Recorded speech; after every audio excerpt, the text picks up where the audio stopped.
Every profession has its own jargon. When they need something fast, surgeons yell stat. Police refer to somebody in custody as a perp.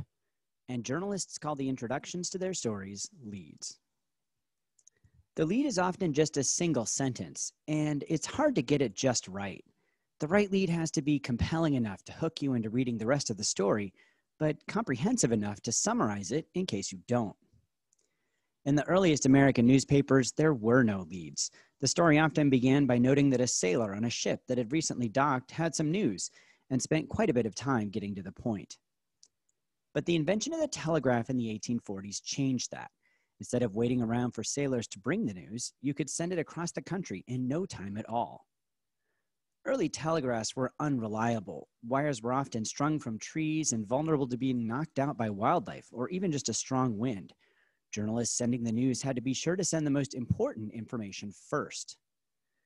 There was also now more competition for news. It was fine to begin a story with a few hundred words of background when that was the only thing anyone had to read.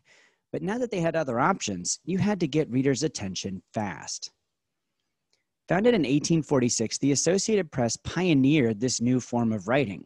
It was formulaic, yes, but so was a sonnet, and no one ever criticized Shakespeare for that. The Associated Press lead begins with the right subject and verb. The subject is typically a person or a small group of people. The verb is a clear and concrete action they took. Then a parenthetical phrase ends the lead by explaining why this action matters. The best Associated Press writers also punch up the lead with a single well-chosen word.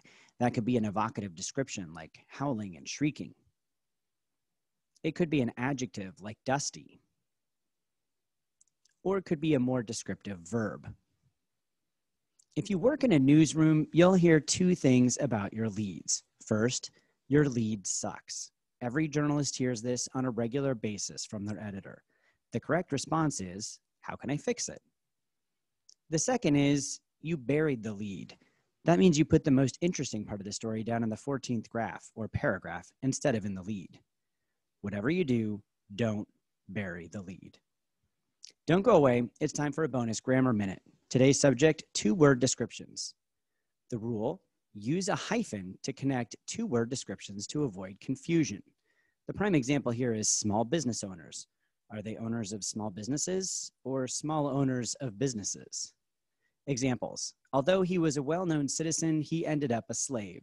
He drove a 4-horse chariot in the race. The exception, do not use a hyphen if one of the words is an adverb. For example, in a very convenient plot twist, he runs into Jesus twice. How to remember it, to add two words, use a minus sign. Today's bonus grammar minute was brought to you by Ben Hur.